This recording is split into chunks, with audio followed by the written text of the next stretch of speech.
Le dimanche 2 novembre, ce sera jour d'élection municipale et à Bécancour, 2 candidats s'affrontent pour occuper le poste de maire. Quels sont leurs engagements et positions sur les sujets qui touchent votre quotidien?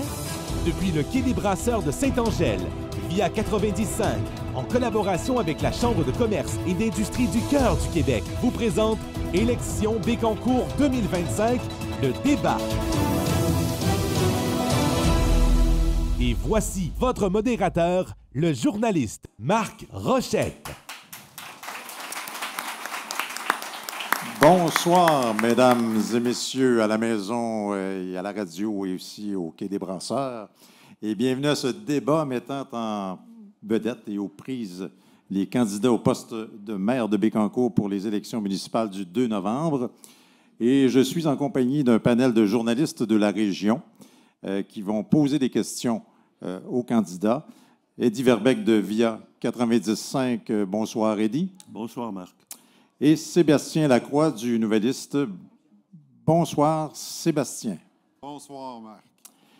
Donc, nos deux journalistes poseront des questions aux candidats que nous accueillons aujourd'hui au restaurant au Quai des Brasseurs du secteur Saint-Angèle à Bécancour.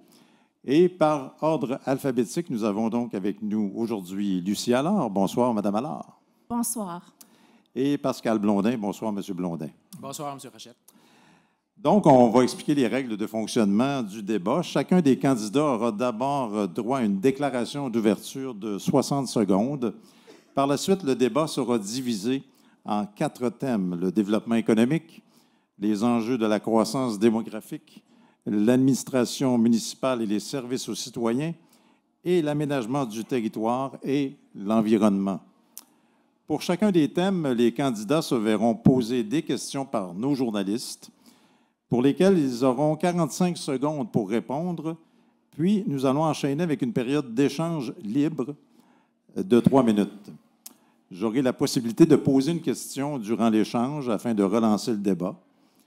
Une fois que nous aurons abordé les 4 thèmes, chaque candidat aura 45 secondes pour sa déclaration de fermeture. Avant l'émission, un tirage au sort a déterminé le positionnement des candidats sur la scène et l'ordre de passage pour chacun des segments de l'émission. Chaque candidat aura la possibilité de répondre en premier au même nombre de questions et d'initier le même nombre de segments de débat.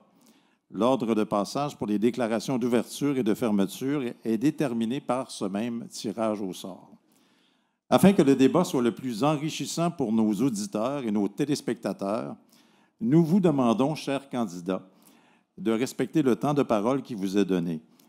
Nous vous demandons aussi de répondre clairement pour que les électeurs puissent en apprendre le plus possible sur vos priorités. Et au public qui est avec nous aujourd'hui au restaurant au Quai des Brasseurs, nous vous demandons de réserver vos applaudissements pour la toute fin du débat. Alors, merci à tous de votre collaboration. Alors, c'est parti. En vertu du tirage au sort, Mme Allard sera la première à faire sa déclaration d'ouverture. Alors, Mme Allard, pourquoi avoir décidé de vous représenter pour ces élections municipales? Vous avez 1 minute à partir de maintenant. Vous avez le chrono devant vous. Chers citoyens, chères citoyennes de Bécancour, en 2021, je me suis engagée pour le développement et la qualité de vie de Bécancour. C'est avec la même passion et la même détermination que je sollicite un 2e mandat. Nous avons amorcé des projets importants que je souhaite mener à terme en équipe avec les collègues du Conseil, l'administration municipale et nos précieux partenaires. J'ai la force, le cœur et surtout un amour profond pour ma ville pour assumer pleinement les responsabilités qui incombent à une mairesse. Avec humanité, rigueur et transparence, je veux continuer à être une voix forte et à exercer un leadership proactif pour les intérêts de la population de Bécancour. Je sollicite donc à nouveau votre confiance pour poursuivre ce travail ensemble. Merci, Mme Allard. Monsieur Blondin, à votre tour, pourquoi avez-vous choisi de vous présenter pour cette élection? Vous avez 1 minute. Fort et fier de mon engagement comme citoyen de Bécancour depuis toujours, de mes 25 années d'expérience de gestionnaire en éducation, dont les 6 dernières à titre de directeur général d'une organisation de plus de 1000 employés avec un budget annuel de 100 millions de dollars, J'ai un grand respect pour le conseil municipal qui termine son mandat et pour ses réalisations. Mais aujourd'hui, on parle du futur. La ville est à un tournant majeur de son histoire. Son développement et ses enjeux sont considérables et demandent expérience et doigté. Les décisions d'aujourd'hui influenceront la ville pour de nombreuses années. Je crois sincèrement que mes compétences et mes expériences, de même que ma rigueur et mon accessibilité, seront profitables au développement de la ville de Bécancour et permettront de donner un élan au conseil municipal. C'est donc avec conviction et confiance que je me présente aujourd'hui devant vous pour réaffirmer mon intérêt à représenter tous les citoyens de la ville de Bécancour. Je peux agir et faire rayonner Bécancour encore davantage en équipe avec des conseillers impliqués et engagés. Agir et rayonner, deux mots bien importants pour moi. Merci, M. Blondin. C'est terminé. Ça passe vite, 1 minute. Le thème numéro 1, donc le développement économique, un thème fort important. Vous aurez à tour de rôle 45 secondes pour répondre à la question d'Eddie Verbeck de VIA 90.5. Donc, Eddie. Alors, le parc industriel et portuaire de Bécancour connaît une effervescence sans précédent, entre autres avec la filière batterie, et ce malgré les soubresauts des derniers mois dans le secteur de l'électrification des transports.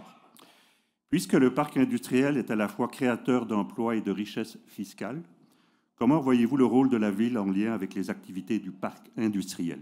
Et la question s'adresse dans un premier temps à Mme Allard. Vous avez 45 secondes à partir de maintenant. Dès que nous avons été au fait du grand projet de développement économique de la filière batterie, la Ville a joué un rôle proactif, a assuré un leadership positif pour s'assurer que nous puissions répondre à chacun des enjeux liés à ce grand projet de développement économique. Il faut rappeler que pour la Ville, son travail, c'est d'assurer un milieu de vie de qualité. Donc, les projets de développement économique qui se passent à l'intérieur du parc portuaire et industriel, c'est des projets qui émanent d'Investissement Québec. La Ville doit s'assurer d'avoir suffisamment de logements, de renforcer les services. Donc, c'est le travail de la Ville et c'est ce sur quoi on a travaillé dans les dernières années, ce sur quoi nous allons continuer de travailler. C'est terminé. Merci, Mme Allard. Monsieur Blondin, c'est à votre tour. Vous avez 45 secondes. En fait, il n'y a pas une ville au Québec qui ne souhaiterait pas avoir un parc industriel et portuaire comme celui de Bécancour sur son territoire. C'est une grande chance que les gens de Bécancour ont d'avoir ce parc-là d'envergure mondiale. À votre question, je pense que la ville doit être d'une grande collaboration avec la société du parc. Effectivement, la ville doit préparer à accueillir des résidents qui on l'espère, des travailleurs dans le parc portuaire qui, on l'espère, résideront sur le territoire de la ville de Bécancour. Je le dis depuis le début, le développement économique, c'est un aspect important de mon programme électoral et le parc portuaire en fait partie. Merci, M. Blondin. Alors, on passe maintenant à une première période de discussion de 3 minutes. Et Mme Allard, vous avez le premier droit de parole. En fait, c'est effectivement très important le développement économique pour la Ville. Dans les dernières 4 années, on était une ville quand même assez exceptionnelle parce qu'on a saisi notre opportunité réglementaire pour adopter un programme d'aide aux entreprises de 300 000 $. On a mis en place aussi un programme J'achète Bécancour pour stimuler l'achat local.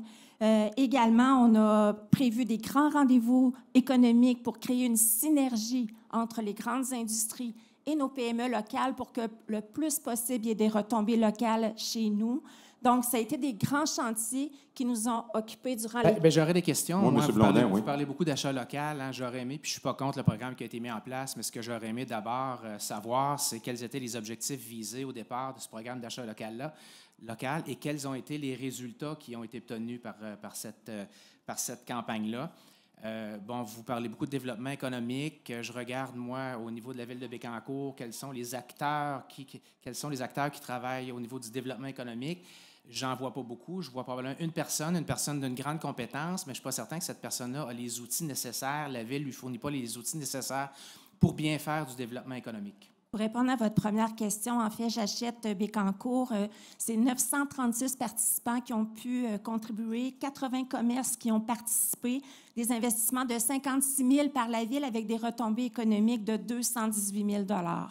Par rapport à notre directrice du développement économique, qui fait d'ailleurs un excellent travail, effectivement, puisque la ville de Bécancour n'est pas une ville MRC, comme peut l'être une ville comme Trois-Rivières ou Drummondville, même pas Drummondville, mais d'autres villes au Québec reconnues villes MRC, ce n'est pas la ville qui reçoit les programmes financiers. M. Blondin? Eh bien, la MRC. J'ai pas dit que la directrice faisait pas un bon travail. Au contraire, là, je reconnais ses grandes compétences. Ce que je disais, c'est que je suis pas certain que la ville met les outils nécessaires pour qu'elle puisse faire de la bonne prospection. Ce que j'ai aussi comme priorité, c'est de trouver des alternatives au parc municipal, hein, qui va afficher complet bientôt. Ce qu'on nous a dit à la Ville, c'est qu'il n'y avait plus d'espace disponible pour faire du développement industriel. Il reste deux espaces. Il en reste deux. Il en reste deux, je le Oui. sais, mais il va être complet bientôt. Oui. Par contre, il faut trouver des alternatives parce qu'assurément que d'autres PME souhaiteraient venir s'implanter sur le territoire de la Ville de Bécancour. Il y a une phase 2 Madame et 3 Allard, qui est oui. prévue. Phase 2 et 3 qui est prévue au parc PME. Et je rappelle quand même que nous avons investi 300 000 $ au programme d'aide aux entreprises. Je vous rappelle aussi un 56 000 pour l'achat local. On a investi dans une étude pour connaître les Blondin, fuites pour terminer. commerciales. Bien, et Mme Allard, si le développement économique était si important pour vous, vous l'auriez probablement mis le 2 février dernier quand vous avez annoncé votre intention de revenir en... C'est terminé pour cette période de discussion. Merci à vous tous.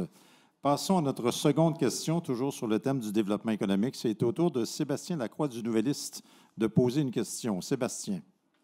L'emploi à Bécancour est aussi le fait d'un grand nombre de PME qu'on retrouve un peu partout sur le territoire. Quel soutien la Ville peut accorder aux petites entreprises pour qu'elles puissent prospérer dans les différents secteurs de la Ville et contribuer à la vitalité économique de tout le territoire? Et on débute avec M. Blondin. Vous avez 45 secondes. Effectivement, il y a déjà plusieurs petites et moyennes entreprises sur le territoire de la Ville de Bécancour. Il faut en prendre soin. Il faut leur donner les outils aussi pour qu'ils puissent prendre l'expansion si elles le souhaitent. Il faut les considérer. Dans mon porte-à-porte, hein, j'ai fait la tournée de plusieurs entreprises, entre autres du parc 3055. J'ai écouté les gens, j'ai écouté leurs enjeux. La Ville doit aussi faire la promotion de ces entreprises, être à leur écoute, écouter ce qu'ils proposent comme action. Donc, pour moi, ces entreprises-là, on doit en prendre soin. Vous aviez encore 10 secondes pour ajouter quelque chose? Non? Ça va. C'est beau. Madame Allard, c'est à vous pour 45 secondes. Donc, très, très d'accord avec le fait qu'il faut soutenir nos entreprises locales. Je ne répéterai pas ce que j'ai déjà dit en entrée de jeu, mais la prochaine étape, après avoir vraiment identifié quelles sont les fuites commerciales, quels sont les pôles de desserte commerciale chez nous, c'est de valoriser l'image du territoire pour être attractif avec les nouvelles entreprises, faire rayonner Bécancour, attirer les nouveaux commerces, soutenir les commerçants. Actuellement, on vit une période économique difficile avec les décisions administratives américaines qui amènent son lot d'inconvénients, de contraintes à nos industries. Il faut être présent pour eux. On l'a été, on a fait un grand rendez-vous économique. Nous avons entendu les difficultés des différentes industries et entreprises. Et c'est terminé pour vos 45 secondes. On débute notre discussion de 3 minutes avec M. Blondin. Bien, je reviens sur vos priorités, Mme Allard. Le 2 février dernier, vous aviez annoncé votre intention de vous représenter. Vous aviez nommé 3 grands enjeux prioritaires qui allaient orienter votre campagne électorale. Je ne sais pas si vous en souvenez, là, le logement abordable, les espaces verts et les infrastructures. Le 19 septembre est arrivé tout à coup l'importance du développement économique. Je voulais savoir, qu'est-ce qui vous a incité à ajouter cette priorité-là dans la campagne électorale? Officiellement, ma campagne électorale a été lancée le 19 septembre et c'est une continuité des dossiers et chantiers déjà en cours à la Ville de Bécancour. Mon discours et nos priorités n'ont jamais changé. Ça a toujours été le cas. D'ailleurs, on vient tout juste de recevoir le rapport sur les dessertes locales importantes pour notre territoire. La prochaine étape, c'est de déployer un grand plan de développement commercial parce que, justement, c'est l'étape pour soutenir le secteur économique de notre ville et c'est une réponse aussi aux besoins des citoyens de Bécancour. Bien, le développement, effectivement, hein, il faut en parler de développement parce que un autre plan, c'est un plan qui s'ajoutera aux nombreux plans que vous souhaitez mettre en place, Mme Allard. Ce qu'on dit, nous, au niveau de la Ville de Bécancour, c'est qu'on doit être dans l'action, on doit faire de la prospection, on doit donner des outils à notre directrice du développement économique pour qu'elle puisse attirer des entreprises sur le territoire de la Ville de Bécancour, qu'elle puisse faire du démarchage, pour qu'elle puisse vendre la Ville de Bécancour comme un endroit où on peut faire des bonnes affaires, où on peut avoir une bonne qualité de vie. Et puis, je pense que c'est ce que vous n'avez pas fait. Au contraire, si vous étiez présent d'ailleurs au déjeuner de la mairesse dernièrement avec la Chambre de commerce, c'est exactement ce qu'on a mentionné pour que la Ville devienne une prospectrice et non plus juste une promotrice de projets. Et c'est vraiment dans le coffre à outils actuellement du développement du service économique de la Ville de Bécancour. Une question de relance rapidement. Plusieurs citoyens se désolent du peu de commerce de proximité dans certains secteurs de la ville, les magasins étant concentrés à Saint-Grégoire, Gentilly. Que peut-on faire pour stimuler l'implantation de nouveaux commerces dans les autres secteurs de la ville, M. Blondin? Je pense qu'on doit d'abord écouter les citoyens. Moi, dans ma campagne, j'ai donné une grande place aux jeunes, aux 18-35 ans, parce qu'on sait que c'est des gens qui désertent un petit peu la ville de Bécancour pour aller dans des plus grands secteurs. Et ce qu'ils m'ont dit, c'est qu'ils souhaitaient avoir davantage de commerces de proximité, des cafés, des restos, des petits pubs qui leur permettraient d'avoir une vie sociale davantage sur le territoire de la ville de Bécancour. Et Mme Allard, pour terminer. Effectivement. Puis, lorsqu'on a procédé à la refonte du plan d'urbanisme, on a identifié toutes les zones pouvant être développées de façon commerciale. Il faut se rappeler que le commerce se développe par le privé. Donc, il faut être attractif et il faut aussi et surtout avoir le bassin de population qui répond aux entrepreneurs, aux commerçants, aux entreprises qui souhaitent développer chez nous. Et donc, ça, c'est un enjeu. La Ville doit aussi agir comme prospectrice. C'est terminé, Mme Allard. Merci. Alors, c'est déjà le temps de notre dernière question pour le thème du développement économique. Je passe la parole à Eddy Verbeek. Alors, Bécancour dispose de nombreux attraits touristiques et culturels comme le Moulin Michel, le musée de la biodiversité, mais aussi des événements populaires comme Quai en Fête.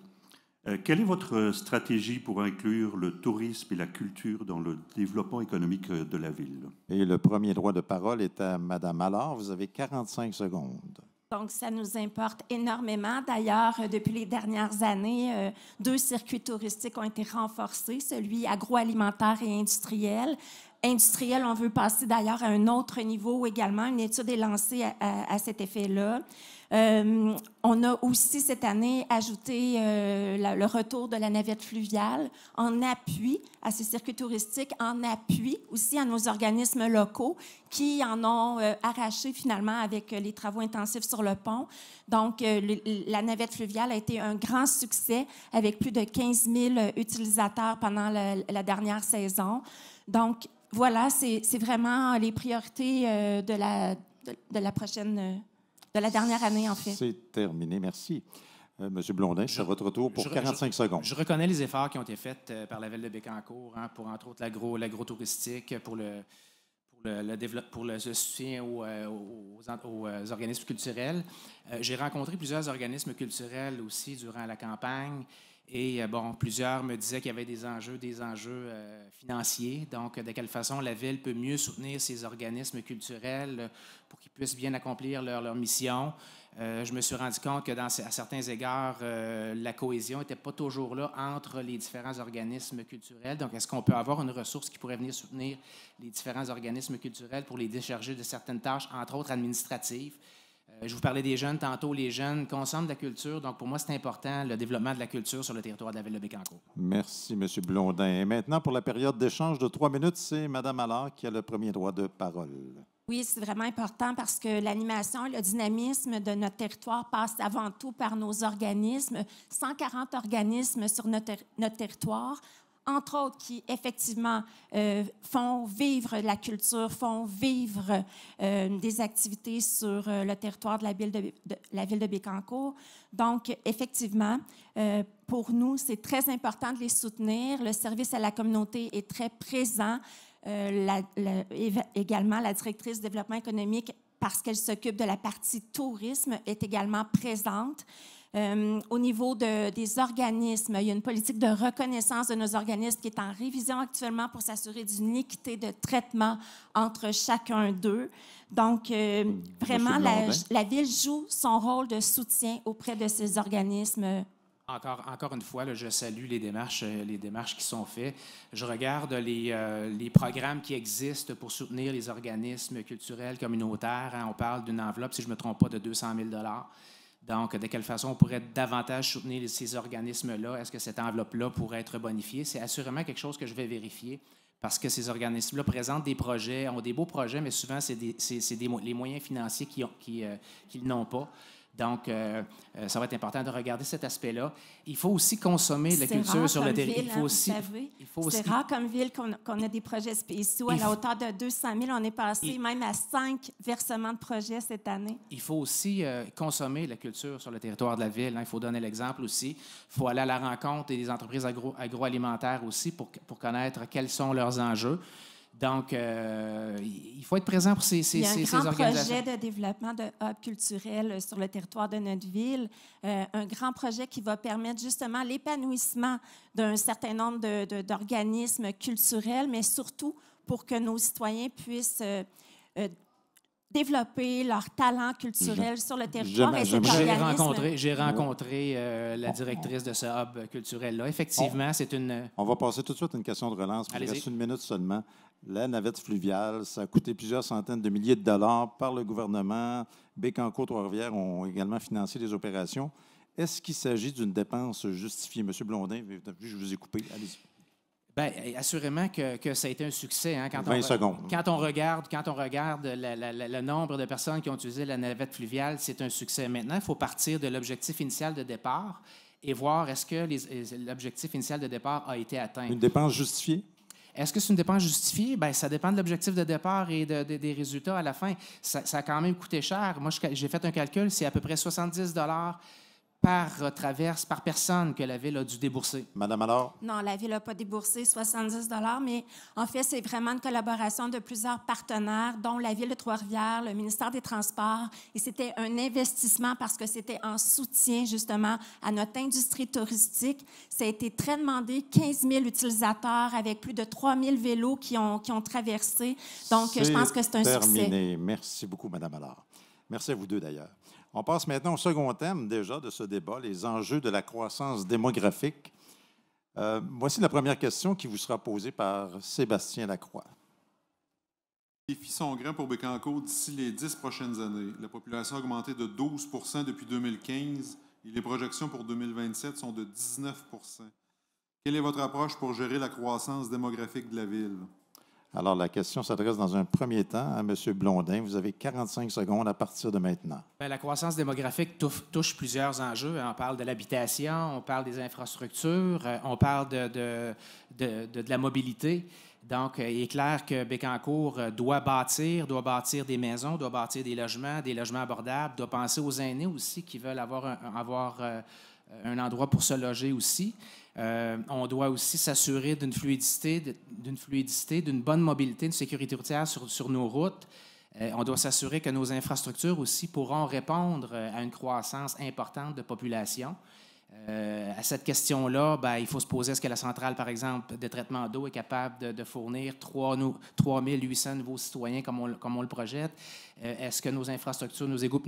Merci, c'est terminé. C'est au tour maintenant de Mme Allard pour 45 secondes. Donc, c'est par une planification proactive. On a procédé à la réforme du plan d'urbanisme qui n'avait pas été touché depuis les années début 90.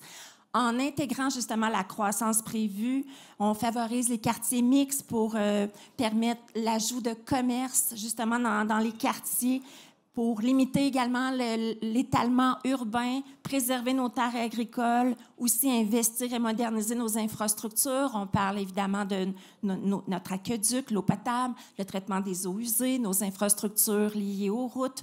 Donc, il faut vraiment adapter cette croissance à la population qui, elle aussi, est en croissance. Il faut aussi agir de pair avec les services publics, le SUS, la Commission scolaire, les CPE, Hydro-Québec. Merci, c'est terminé.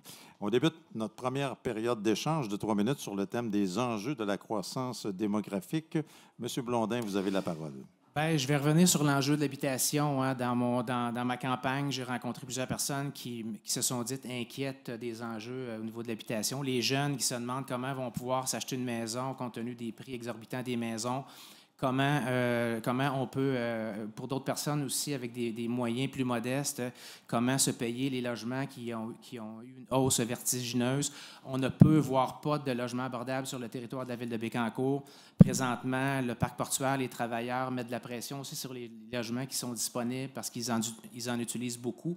Donc, assurément qu'au niveau de l'habitation, il va falloir mettre des actions pour faciliter les projets, travailler de concert avec les entrepreneurs. Ils ont des questions, ils me l'ont dit, les entrepreneurs. Madame Allard, s'il vous plaît.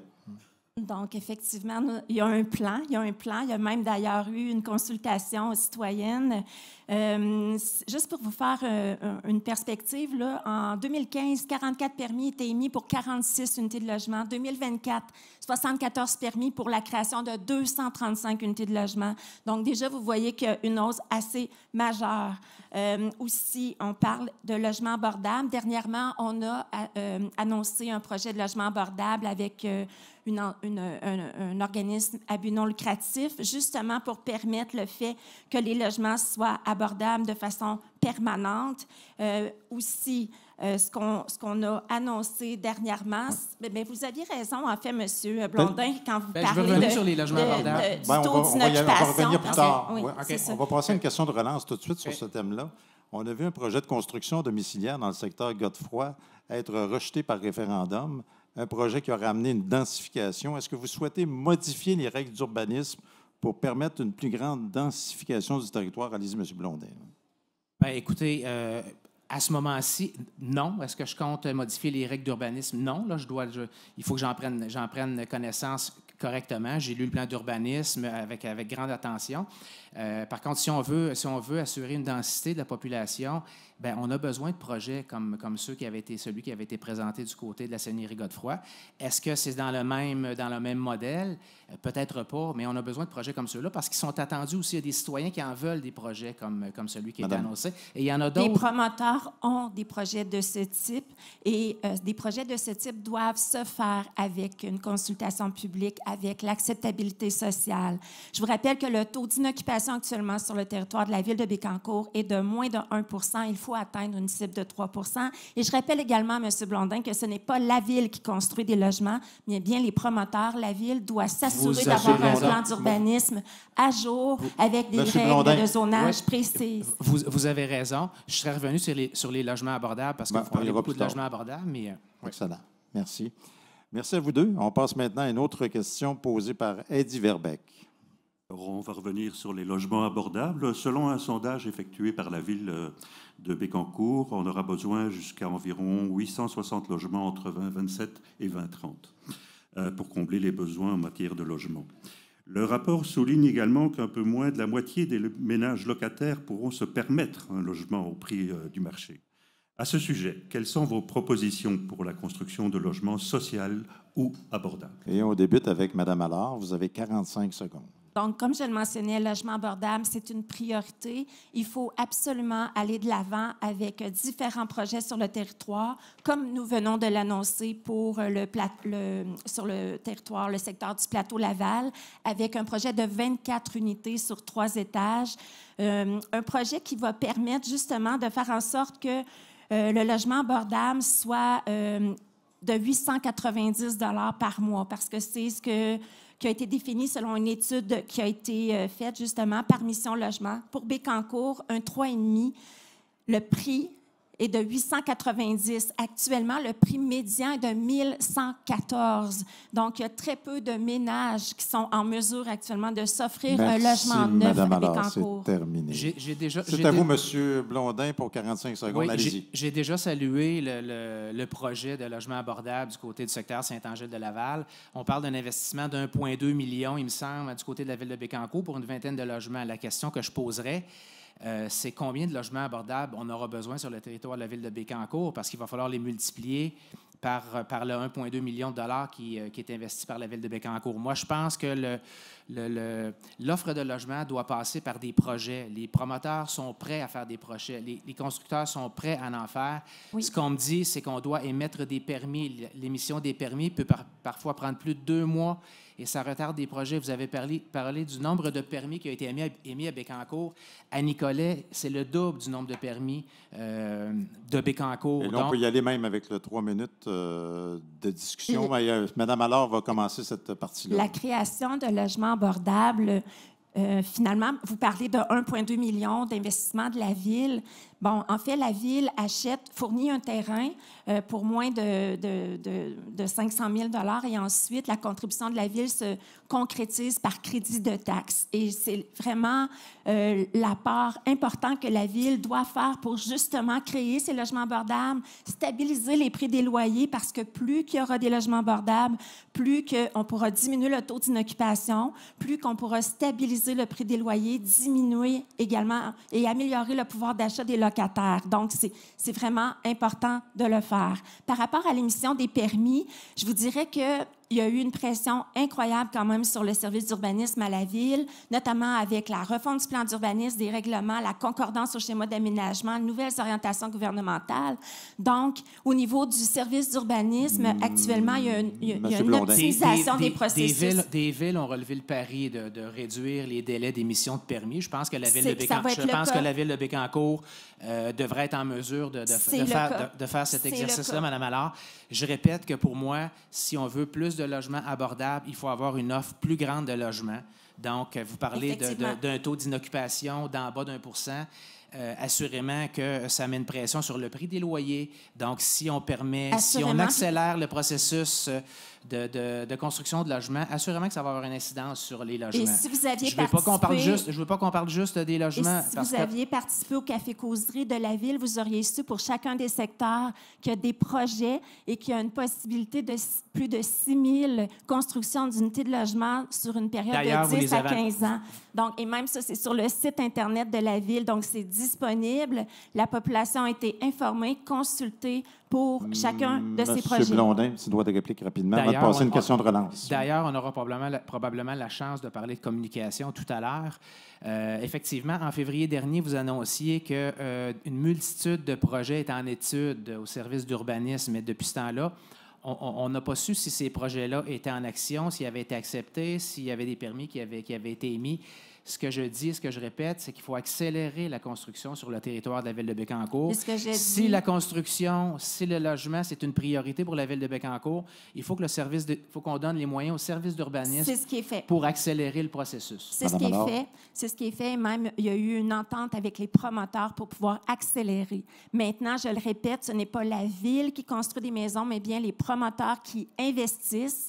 Il y a un contexte économique que vous devez connaître également. Donc, effectivement, avec les annonces que nous entendons actuellement, il y a un ralentissement. Il y a des promoteurs qui me disent qu'avec les délais d'attente, ça engendre des coûts supplémentaires parce qu'il engendre des coûts, des intérêts. Donc, il faut qu'on accélère ces processus-là pour qu'on puisse construire plus rapidement sur le territoire de la ville de Bécancour. Des villes l'ont fait, Nicolet le fait, on est capable de le faire. Merci beaucoup à vous deux. Donc, pour la prochaine question, elle vous sera posée par Sébastien Lacroix. Avec les nombreux développements domiciliaires et la construction de nouvelles usines viennent des dépenses supplémentaires pour la Ville, mais aussi des revenus additionnels.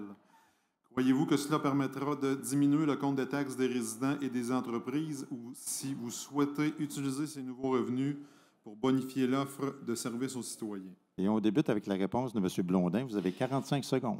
Bien, effectivement, ces nouveaux développements-là vont amener des revenus additionnels, mais amènent aussi des dépenses importantes pour la ville de Bécancour. Donc, moi, quand je fais l'analyse du budget de la ville de Bécancour, ce que je constate, c'est que la dette a augmenté de 14 millions de dollars dans les 4 dernières années, que le nombre d'employés a augmenté de 37 %, une masse salariale de 4,8 millions additionnels, alors que la population a augmenté de 10 %.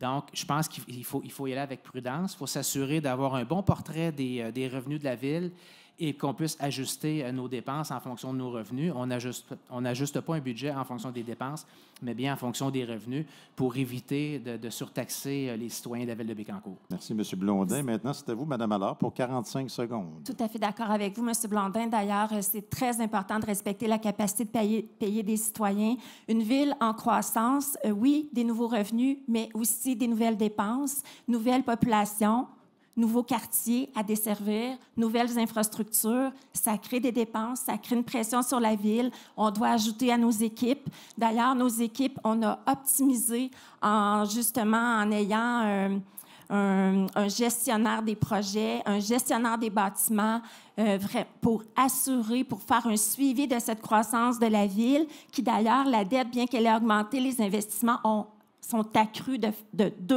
2,8 fois ce qui était en 2021. Et le ratio d'endettement est maintenant c'est terminé.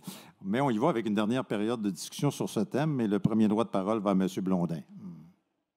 Bien, la question que je me pose, est-ce que vous avez anticipé, Mme Allard, est-ce que vous avez un rapport financier qui anticipe les revenus de la ville, les revenus, des nouvelles constructions, mais des revenus, on a parlé du parc portuaire tout à l'heure, vous avez anticipé les revenus que vont vous amener les nouvelles usines, parce qu'avec les coups durs qu'on a eus dans les 2 dernières semaines, les citoyens sont inquiets quant à la capacité de payer de tous ces investissements-là de la ville de Bécancour. Donc, est-ce que vous avez un rapport qui fait état des revenus anticipés versus des dépenses? Vous avez parlé des infrastructures aussi.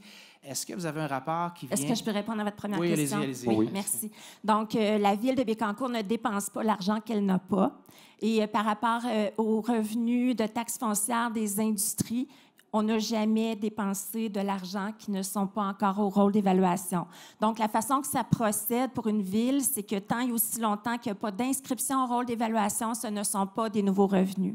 Par rapport à la planification financière, on le fait en concordance avec la croissance de notre population pour assurer des services aux citoyens de qualité. Donc, c'est vraiment le travail que nous avons fait pour répondre à cette croissance et pour le faire en fonction de la capacité de payer des citoyens.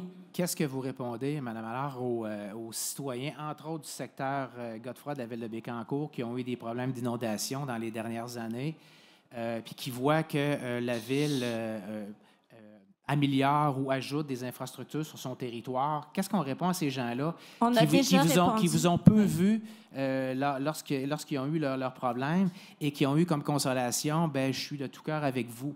Alors là, vous êtes en erreur, M. Blondin. Nous avons été tout à fait présents et d'ailleurs aussi, on a fait une rencontre avec ces citoyens. Il y a un programme d'aide financière qui a été aussi adopté par la Ville pour venir en aide à ses citoyens.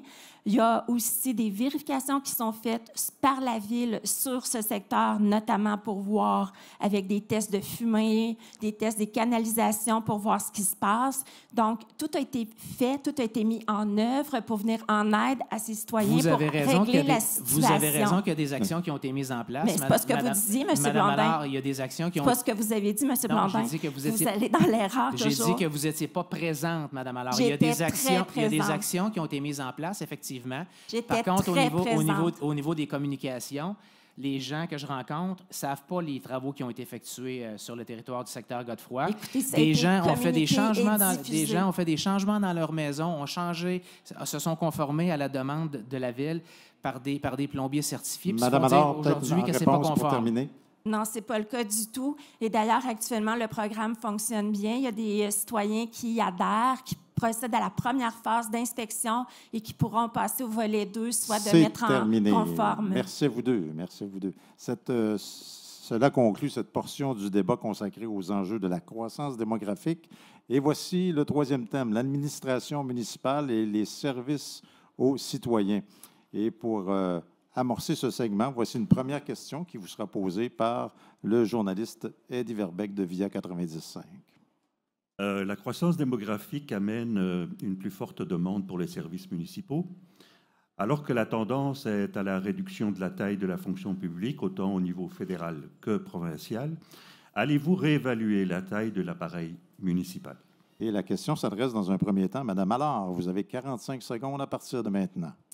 La municipalité fait partie du quotidien des citoyens. tous les jours, dès notre lever, que ce soit à cause de l'eau potable, du traitement des eaux usées, de l'entretien des routes, le déneigement, les sports, l'accès au parc, à des sentiers, à une bibliothèque, à la sécurité incendie, à la sécurité civile, et j'en passe. En fait, la municipalité est partout. C'est le gouvernement de proximité le plus proche du citoyen. Donc, en fait, pour être franche, avec toutes les responsabilités qui nous incombent et avec aussi tout ce que le gouvernement du Québec maintenant transmet comme responsabilité aux municipalités, ça serait très difficile de réduire l'appareil municipal, avec une croissance de ville aussi. Merci, Mme Allard. La parole est maintenant à M. Blondin pour 45 secondes. Bien, je ramène les chiffres que j'ai dit auparavant, hein, qu'il y a eu quand même une augmentation de 37 du nombre d'employés. Je ne dis pas que ce n'est pas correct. Par contre, évidemment que en arrivant en poste, je regarderai est-ce que les employés, là où ils sont placés, répondent bien aux besoins futurs de la ville de Bécancour. Je sais qu'on a besoin de personnel pour faire grandir une ville. Vous parlez d'enjeux financiers, Mme Allard. Hein? Vous savez qu'il y a une consultation présentement qui a été commandée par l'UMQ, hein, où il y a 2 anciens ministres des Finances qui consultent les municipalités pour moderniser la fiscalité, faire des propositions au gouvernement. Je serai un acteur actif. Merci, M. Blondin. On passe maintenant à notre segment de débat de 3 minutes. La parole est à Mme Allard. Donc, pour répondre à votre question, M. Blondin, sur l'administration municipale et le fait qu'elle s'est accrue, en fait, oui, il y a une réorganisation, une meilleure planification, une priorisation des ressources humaines et matérielles. Notamment, on a procédé à l'embauche d'un mécanicien pour faire sauver de l'argent à la ville, d'un gestionnaire de bâtiments, parce que beaucoup de bâtiments pour la ville qui avait besoin d'amour, d'une personne attitrée à la diversification des revenus, un salaire qui se paye très facilement, la centralisation aussi de l'approvisionnement en un seul poste pour s'assurer de faire économiser de l'argent à la ville également, une meilleure collaboration aussi entre les services pour éviter des doublons et favoriser une meilleure cohérence, une réduction des coûts toujours. M. Blondin. Vous avez aussi une belle équipe au niveau des communications, je pense. Hein? Et tantôt, je parlais d'enjeux de communication. Je pense que cette équipe-là pourrait davantage être mise au profit des communications envers les citoyens. Le constat que je fais, c'est que les communications qui partent de la ville de Bécancour sont davantage des communications. Vous avez parlé tantôt de site Web. Hein? Vous avez l'information sur le site Web, vous avez l'information sur les médias sociaux, mais bon nombre de citoyens n'utilisent pas le Web, n'utilisent pas les médias sociaux. Donc, moi, je me suis engagé à donner une tribune, hein, une tribune régulière sur deux médias traditionnels. Sur un média social, sur un électronique? Non, pas du tout. Les médias traditionnels, hein, écrits et parlés, pour que ces citoyens-là puissent avoir l'information puis qu'on puisse leur transmettre l'information pertinente. Madame Allard. Parce qu'on continue à la ville quand même de faire le journal diffusion et il y a des journaux de secteur également où là, chaque conseiller élu municipal du secteur se sert de cette tribune pour informer les citoyens et aussi via le site Web, comme vous le dites. Maintenant, même depuis quelque temps, c'est possible pour le citoyen de s'inscrire à toutes sortes de formes d'avis publics transmis par la ville, et c'est ce que les villes font. C'est comme ça que ça fonctionne, les communications des villes. Et les gens... Blondin, peut-être? Bien, écoutez, je reviens qu'une bonne part de citoyens de la ville de Bécancour, hein, me mentionnent qu'ils ont de la difficulté à avoir l'information, les informations qu'ils recherchent. Quand on les cherche sur le Web, c'est pas toujours facile. Donc, pour moi, d'avoir des communications avec des médias plus traditionnels, parler écrit, ça reste une bonne façon de transmettre l'information aux citoyens. Oui. Je reviens sur la situation du secteur Godefroy, qui est une situation qui... Mais je vais juste terminer à ce que vous avez dit. On en reparlera plus tard, mais Mme Allard, pour terminer. L'enjeu par rapport aux communications, c'est de pouvoir avoir... Pour le citoyen, c'est d'avoir l'information qu'il souhaite lorsqu'il en a besoin. Donc, c'est pour ça que c'est important que notre site Web soit bien fait et que les informations soient disponibles au moment où il en a besoin. C'est terminé. Merci à vous deux. On y va avec une autre question. Cette fois-ci, elle sera posée par le journaliste du Nouvelliste, Sébastien Lacroix.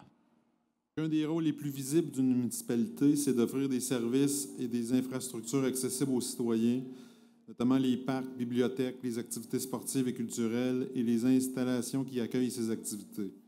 Quelles sont vos priorités dans ce domaine? Et on débute avec M. Blondin pour 45 secondes. Bien, la priorité, c'est d'abord de s'assurer que les infrastructures qui sont en place dans la ville de Bécancour sont en bon état.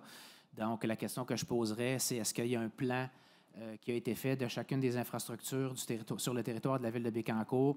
Quels sont les correctifs, les rénovations à apporter? Je pense au centre culturel à Saint-Grégoire. Madame Allard, vous parliez de communication.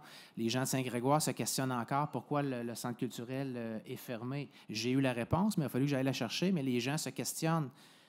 Qu'est-ce qui arrive avec le centre culturel? Donc, si on sait qu'on a une infrastructure d'importance comme le centre culturel, est-ce qu'on a d'autres infrastructures sur le territoire de la ville qui manquent cruellement d'amour? Alors, Oui. c'est au tour de Mme Allard pour 45 secondes. Effectivement, plusieurs infrastructures ont besoin d'investissement. C'était un manque criant lorsque nous sommes arrivés en 2021. Il a fallu d'abord procéder à l'inventaire des actifs de la ville. Beaucoup d'actifs étaient sous-financés et nous sommes encore dans cette problématique. Donc là, suivant l'inventaire qui a été fait, la prochaine étape, et c'est ce que j'ai annoncé dans mon programme, c'est un grand plan de maintien de ces actifs. Et lorsque je parle d'actifs, je vous donne un exemple. La ville de Bécancour a 320 km de routes à entretenir. Sur ces 320 km de routes-là, il y a des niveaux de service qui sont différents, des gestions de risques qui sont différents également.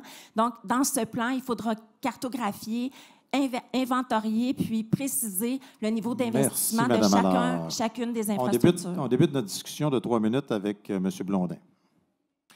Bien, j'ai hâte de voir ce plan-là, mais j'ai surtout hâte de voir les travaux là, qui pourront se réaliser là, au niveau des infrastructures. Dès que je suis élu, c'est la prochaine étape. À la question initiale, est-ce qu'il y aura d'autres infrastructures qui font partie de mes priorités? Pour le moment, moi, non. C'est de m'assurer que les infrastructures qu'on a sont en bon état, bien entretenues. Puis d'ailleurs, je parlais tout à l'heure d'un rapport financier. Moi, je me suis engagé à travailler avec le conseil municipal à mettre en place un rapport financier sur au moins 5 ans qui va convenir qui va prévoir les revenus et les dépenses de la ville, qu'on pourrait aussi jumeler avec un plan qui ne serait pas triennal, mais qui serait aussi sur une période d'au moins 5 ans pour voir quels sont les travaux qu'on pourra réaliser sur une période de 5 ans. Faire un budget municipal sur 5 ans, c'est quelque chose de pas vraiment possible. Par rapport au programme triennal des immobilisations, oui, déjà de le faire sur 3 ans, c'est quand même une tâche ardue parce que, comme je le mentionnais tantôt, on ne dépense pas l'argent des citoyens que nous n'avons pas.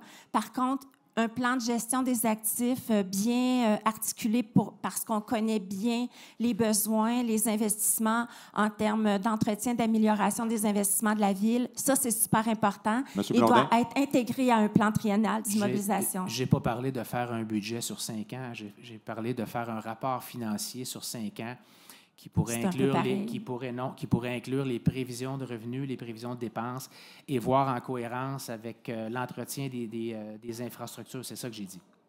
C'est un peu pareil. Une question de relance. Est-ce que vous avez des propositions spécifiques aux clientèles jeunes ou aînées, peut-être Mme Allard? Bien, au niveau des aînés... Pour les services, là.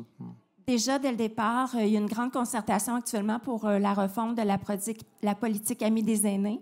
Donc, c'est vraiment une grande collaboration entre les FADOC, la Table des aînés, les différents organismes qui traitent de près ou de loin avec nos aînés. Et là-dedans, c'est vraiment les besoins qui sont identifiés pour nos aînés sur le territoire. Je donne un exemple. Cette année, on a ajouté des terrains de pétanque. Le besoin est criant en termes de locaux également pour nos organismes FADOC, pour les rencontres de nos diverses organisations également qui sont en lien avec les aînés. Bien, on me le dit pour les jeunes. Hein, les jeunes ne sont pas aussi difficiles qu'on peut le prétendre. Hein. Les jeunes, ce qu'ils souhaitent, c'est avoir des endroits de rassemblement, des parcs avec du mobilier urbain.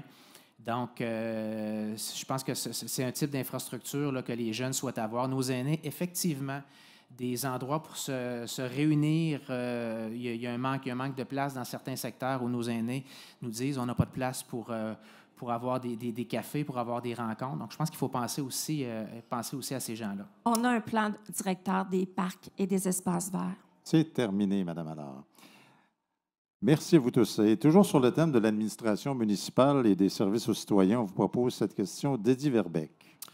Alors, les organismes communautaires qui offrent des services aux citoyens sont aux premières loges des besoins en matière de développement social.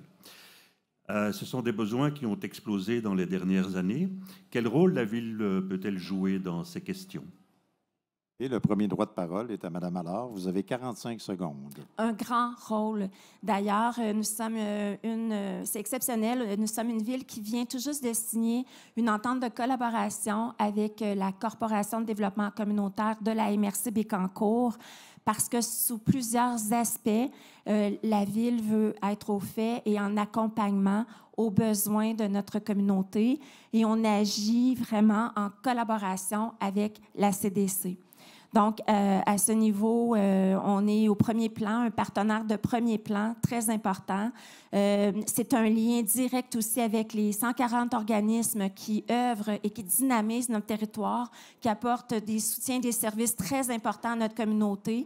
Entre autres, il y a... C'est terminé. Merci, Mme Allard. Donc, M. Blondin, c'est à votre tour pour 45 secondes. Je reconnais toute l'importance des organismes communautaires sur le territoire de la ville de Bécancour. Je vous mentirais si je vous disais que je pouvais les nommer tous, mais je leur reconnais une grande importance. La ville doit être un facilitateur au niveau de ces organismes-là pour qu'ils puissent accomplir leur mission. Ce sont des organismes qui travaillent auprès souvent d'une population vulnérable, qui sont aussi nos citoyens. Donc, on doit s'assurer qu'ils ont les meilleures conditions, partager des infrastructures dans certaines situations. On n'est pas sans savoir que présentement, il y a une crise dans le milieu communautaire. Donc, moi, je suis de tout cœur avec ces organismes-là qui lancent un cri du cœur au gouvernement pour avoir un financement additionnel pour pouvoir bien accompagner là, les gens qui doivent accompagner. Merci, M. Blondin. Maintenant, pour la période d'échange de 3 minutes, c'est Mme Allard qui a le premier droit de parole. Donc, effectivement, le secteur communautaire vit une période difficile. Je pense, entre autres, à la rue à Gentilly, qui, en fait, on ne fait pas exception à la ville de Bécancour. Comme dans les grands centres, nous avons chez nous également de l'itinérance, une itinérance qui est davantage cachée, mais une itinérance qui est présente, donc qui peut être en lien aussi avec la problématique du logement social ou abordable. Donc, effectivement, c'est très important que la ville soit au fait de ses besoins, au fait et en accompagnement des organismes communautaires tels que Entraide Bécancour, qui va grandir justement ses services, qui va pouvoir... Monsieur Blondin, la question de l'itinérance que Mme Allard vient d'évoquer, c'est quoi votre plan de match pour ça? Ben, écoutez, on est loin d'avoir les mêmes problèmes d'itinérance que les grandes villes. Par contre, effectivement, bon, elle est peut-être plus cachée, l'itinérance à Bécancour, hein, donc il faut s'assurer que nos organismes communautaires là, puissent bien jouer leur rôle à ce niveau-là. J'ai contribué, moi, à la politique familiale de la ville de Bécancour. Puis j'ai eu l'occasion de discuter aussi avec plusieurs organismes communautaires là, qui faisaient partie de la consultation. Donc, tout à l'heure, je parlais de projets qui étaient supportés d'une enveloppe là, de 200 000 $ de la ville de Bécancour qui pouvaient pour lesquels les organismes communautaires pouvaient présenter des projets. Bien, c'est de voir est-ce qu'on est capable de faire plus à la ville de Bécancour pour ces organismes-là. On parle ici des organismes communautaires, mais il y a des organismes culturels, des organismes sportifs aussi qui rendent des fiers services là, aux citoyens de la ville de Bécancour. Donc, il faut collaborer. C'est drôle que vous parliez de la politique familiale, que vous y aviez contribué parce que moi, on m'a plutôt rapporté que vous étiez plutôt absent aux travaux de cette politique.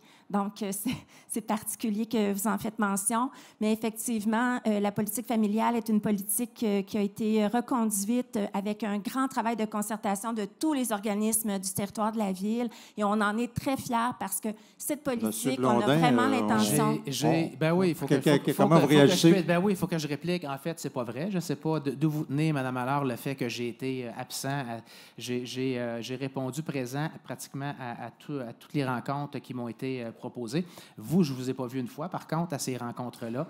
D'ailleurs, quand vous parlez de délégation, M. Blondin, l'élu qui était à ce comité, c'était Mme Annie Gauthier. D'ailleurs, oui, puis Mme Gauthier était là. Effectivement, c'était dans cette délégation. Vous parlez de travail d'équipe. D'ailleurs, au niveau de cette politique-là, je la salue parce que dans d'autres situations de politique où on a des nombreux objectifs et actions, bien, dans cette politique-là, ces actions étaient réparties dans le temps, l'an 1, l'an 2, l'an 3. C'est terminé. Merci beaucoup à tous.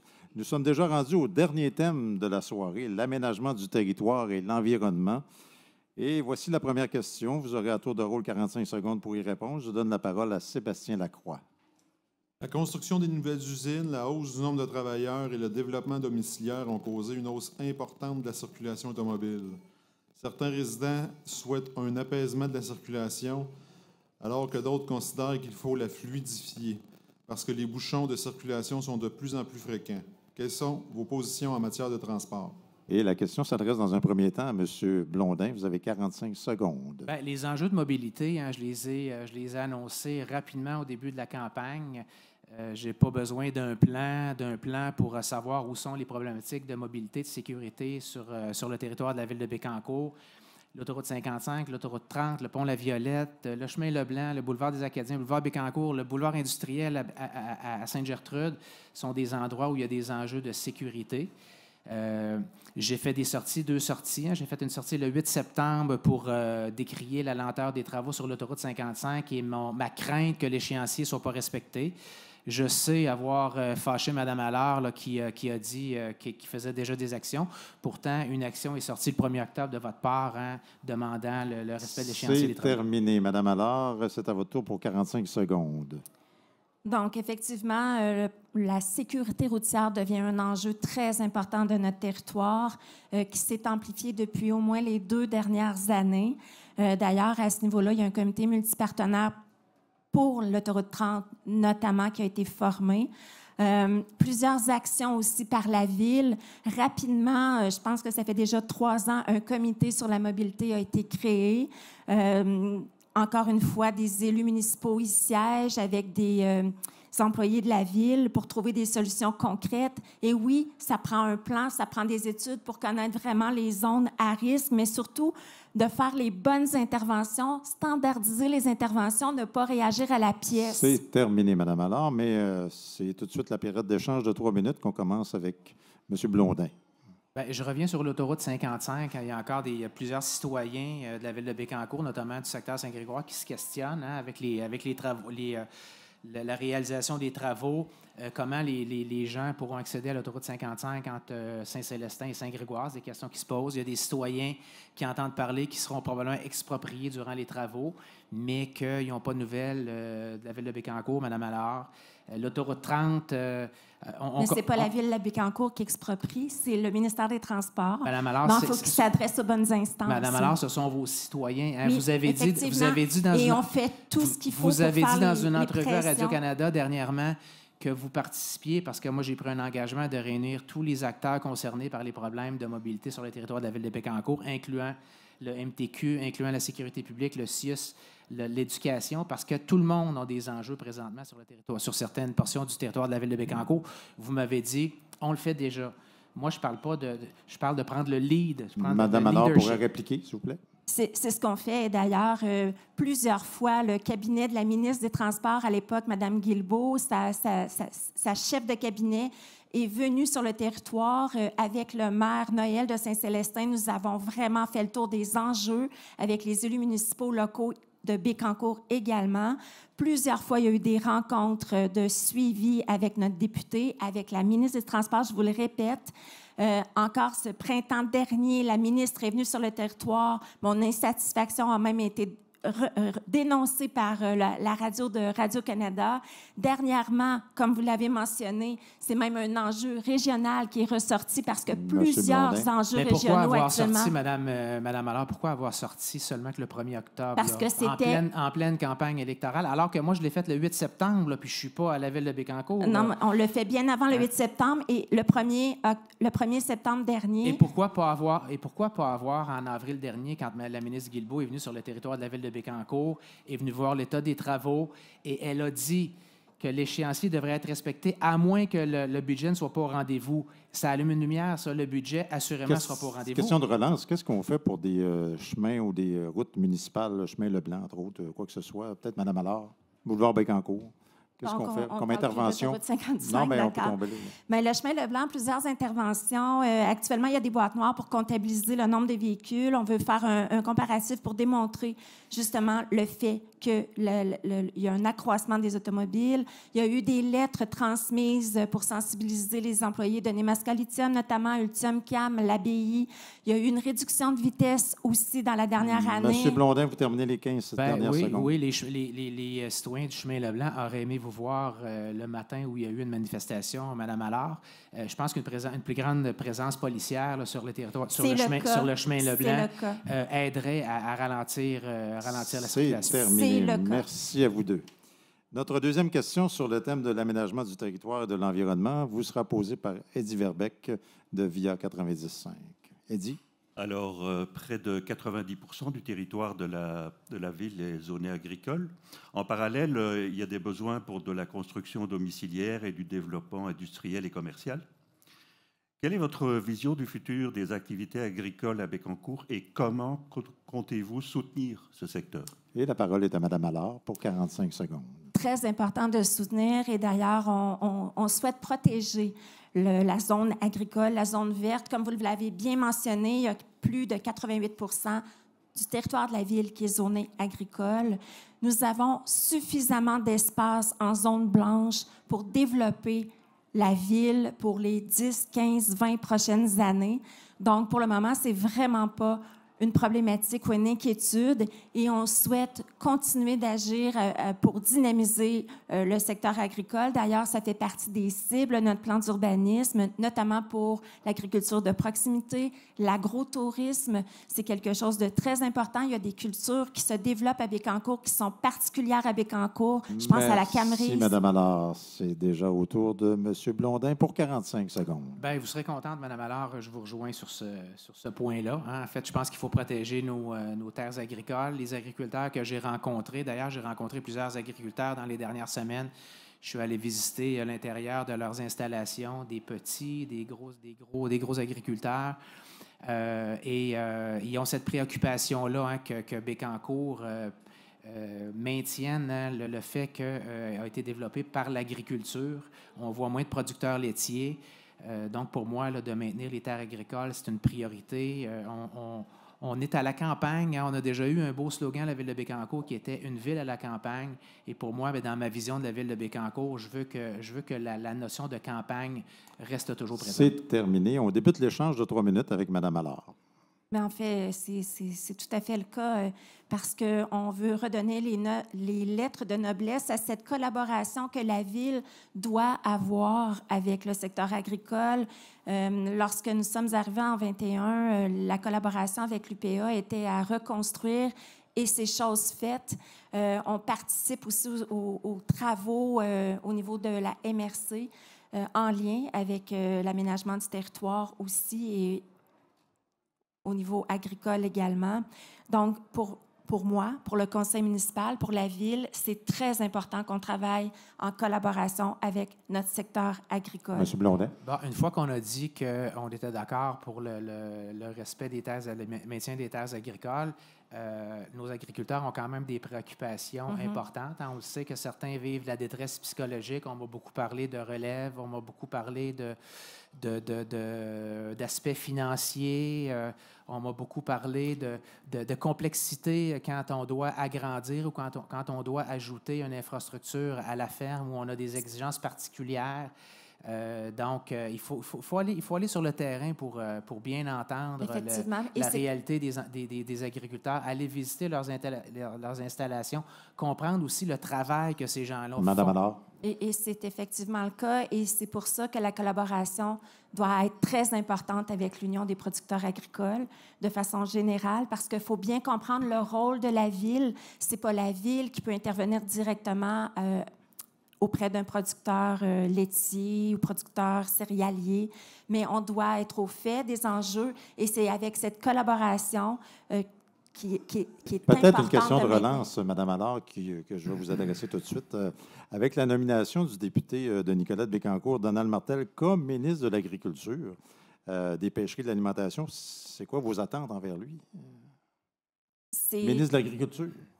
Oui, c'est ça. C'est de toute façon une très bonne nouvelle dès le départ que notre député soit devenu ministre, d'autant plus qu'il est ministre responsable de la région centre du Québec. Donc, voilà aussi un élément très important par rapport à nos enjeux qui sont régionaux, notamment l'autoroute 55, qui en fait partie. Et oui, le fait qu'il soit aussi le ministre de l'Agriculture est vraiment un net avantage pour le secteur agricole de notre territoire. Envers M. Martel? Effectivement, je suis bien content aussi que notre député là, ait enfin eu un ministère d'importance qui est le ministère de l'Agriculture. Donc, écoutez, j'ai beaucoup parlé de rayonnement depuis le début de la campagne électorale, puis je pense que les agriculteurs souhaitent qu'on puisse les faire rayonner aussi sur le territoire de la ville. Un m'a même dit, la mairesse, Mme Allard, fait rayonner la ville de Bécancour à l'international, mais peut-elle nous faire rayonner au niveau local, au niveau régional? Bien, moi, c'est ce que je m'engage de faire, c'est de faire rayonner la ville au niveau local. C'est terminé. C'est déjà la dernière question qui vous sera posée par nos journalistes. Elle vous sera posée par Sébastien Lacroix du Nouvelliste. Les événements climatiques extrêmes sont plus nombreux, même ici à Bécancour. On a assisté dans les dernières années à des refoulements et des inondations. Quel est votre plan de match pour faire face au changement climatique et protéger les citoyens des conséquences de ces événements, notamment sur leur résidence? Et on débute avec la réponse de M. Blondin. Vous avez 45 secondes. Je suis très sensible au changement climatique, à l'aspect, à l'environnement. D'ailleurs, je suis allé chercher de l'expertise que j'avais moins là, pour bien comprendre ces enjeux-là. Je reviens encore aux jeunes. Les jeunes parlent beaucoup d'environnement, sont très sensibles là, à l'environnement. Les changements climatiques sont réels, puis il ne faut pas faire comme s'ils n'existaient pas. Il faut s'attaquer à l'émission des GES. Donc, c'est la clé du succès. Est-ce qu'une petite ville comme la ville de Bécancour, 15 000 habitants, peut influencer le reste du Québec? Je pense que oui. On pourrait être des précurseurs au niveau environnemental. Donc, c'est ce que je compte faire là, à ce niveau. Merci, M. Blondin. Madame Allard, 45 secondes. Bien, effectivement, on est déjà une ville exemplaire sur bien des aspects, mais par rapport à l'environnement précisément, on a l'intention d'adopter un plan climat qui va être local parce qu'il faut le faire aussi au niveau MRC, donc faire l'inventaire des émissions de nos GES. Il faut procéder aussi à la protection de notre biodiversité. Donc, dès le départ, avec la MRC, on vient d'adopter un plan de gestion des milieux humides et hydriques, un plan directeur des parcs et des espaces verts, une entente avec Nature Avenir pour développer davantage de parcs, préserver davantage de parcs, encadrer l'abattage, la plantation des arbres, aussi demander une redevance de 10 % sur les parcs, préserver la qualité de l'air, de l'eau, moderniser nos infrastructures d'eau potable, d'eau usée, gestion aussi des risques climatiques en faisant la cartographie des zones à risque et en adaptant nos règlements d'urbanisme. C'est terminé. Un petit bug, mais on a gardé le temps quand même. Donc, on y va avec la dernière période de discussion de 3 minutes et le premier droit de parole va à M. Blondin. On est quand même chanceux dans la ville de Bécancour. Hein? On est dans la vallée de la transition énergétique. Hein? On parle de filière batterie, on parle de décarbonation, de l'industrie lourde, du transport. Donc, pour moi, il faut être cohérent aussi avec cet élément-là. Il faut en être fier également. Il faut sensibiliser les gens à l'importance de la consommation de l'eau potable, hein, qui peut être à certains égards limitée. Vous avez parlé de plan climat, Mme Allard. Effectivement, le plan climat, je pense que c'est une voie importante pour que la ville de Bécancour puisse faire état de où sont d'où proviennent les émissions des gaz à effet de serre. Quand on veut améliorer une performance, il faut savoir d'où on part. Et je pense qu'il y a une urgence. Hein. J'ai eu une belle rencontre avec la MRC, avec son directeur, M. Marcoux, qui m'a parlé du plan climat. Madame Allard. C'est effectivement un chantier qui vient tout juste de démarrer à la MRC. D'ailleurs, il y a un sondage auprès de la population qui est en train de se faire pour le plan climat. Vous parliez de réduire la consommation d'eau potable. Ça fait partie aussi de mes engagements. Passer à la phase 2 de la stratégie d'économie d'eau potable en évaluant par rapport au fuites, à la consommation des citoyens, en fixant aussi des objectifs de réduction de consommation. L'eau potable est une richesse qu'il faut conserver, faire attention, réparer nos infrastructures, les moderniser, faire un suivi régulier, puis surtout sensibiliser notre population à la réduction d'eau potable.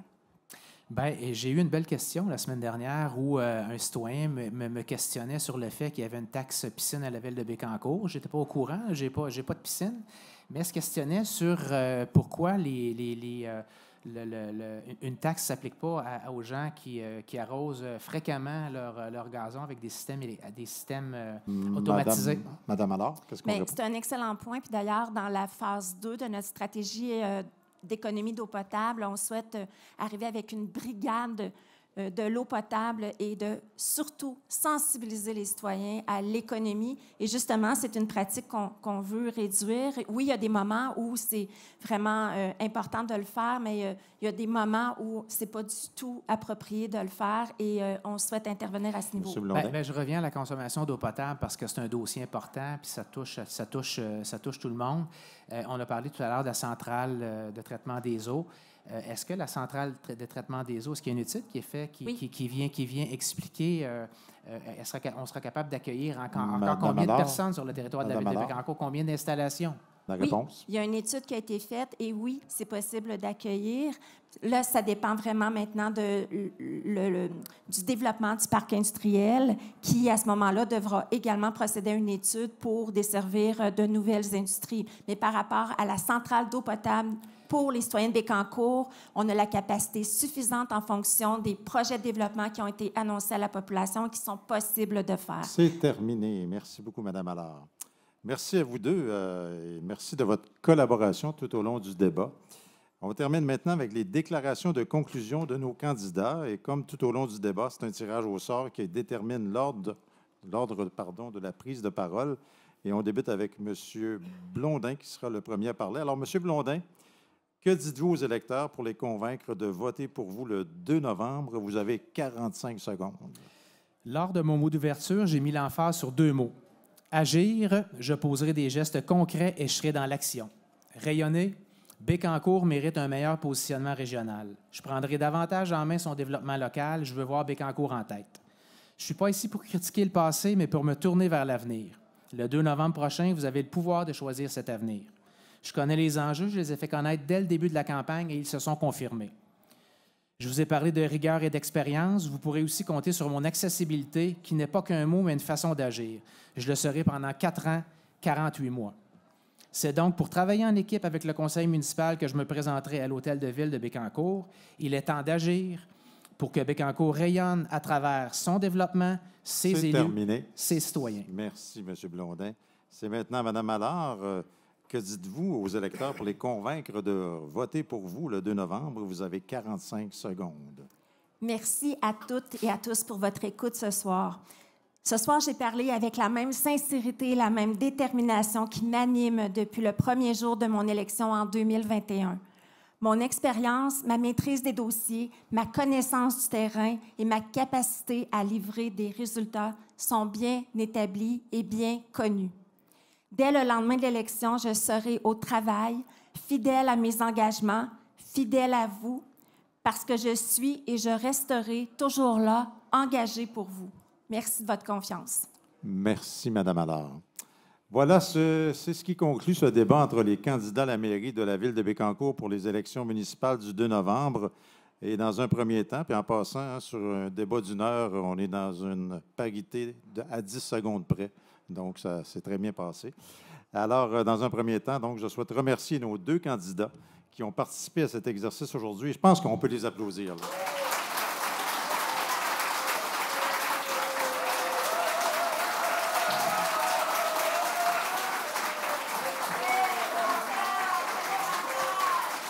OK, oui, la foule en délire, la foule en délire. Merci tout particulier aux journalistes aussi qui étaient avec nous aujourd'hui. Eddie Verbeck de VIA 95, Sébastien Lacroix du Nouvelliste. Merci à vous deux. Bienvenue.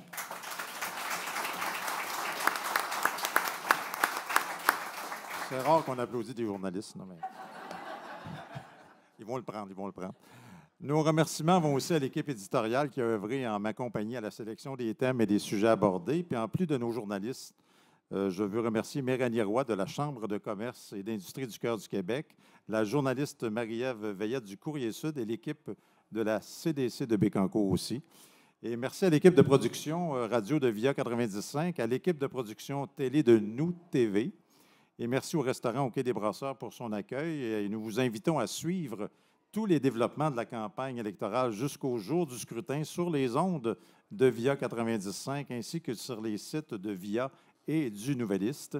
Et vous pourrez vous prévaloir de votre droit de vote lors du vote par anticipation le dimanche 26 octobre au bureau de la présidente du scrutin le mardi 28 octobre ou le jour de l'élection le dimanche 2 novembre. Ici Marc Rochette, merci de votre attention et à la prochaine.